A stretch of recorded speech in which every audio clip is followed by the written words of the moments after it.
have that lifestyle. You might not be living that life. But what you're consistently doing is feeding your brain. So you could do things like subliminal tracks, you could do affirmations, but you're basically just in that mindset, like seeing yourself as that person. And what I always recommend is do it first hand. So don't do it as a third perspective where you're actually physically seeing yourself. If you are visualizing or seeing yourself, do it from the point of you're embodied in that person and you're looking out from that body into the world. And what this is going to do is impress your mind. So it's going to tell your subconscious, because your subconscious doesn't know what's real and what's not. The more you tell your subconscious, like, this is who I am, because the I am is what's actually powerful.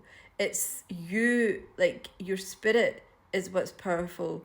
And it doesn't really matter, like right now, if you're not seeing those results, because eventually things will catch up.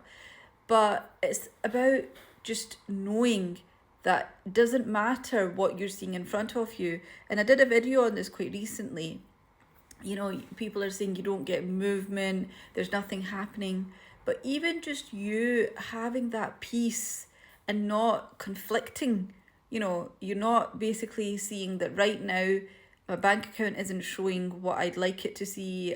I'm not I'm in a job basically that I don't want to be. Your 3D is basically showing you what you don't want, but your inner mind, you're living in this like mindset, you're in a daydream as such, that this is just passing, but in your mind, this is who you actually are. And when you actually decide that this is who you are and you be consistent with it, eventually things will change. And even just having a bit of peace, like, it doesn't matter if you feel you have deadlines.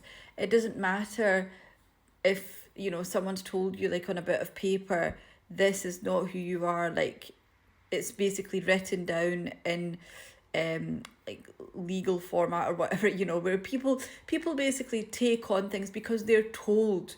Our whole life we are told this is who you have to be. You have to be in a strict regime. You have to work, you have to go 9 to 5 to your job or whatever it might be. And we accept that.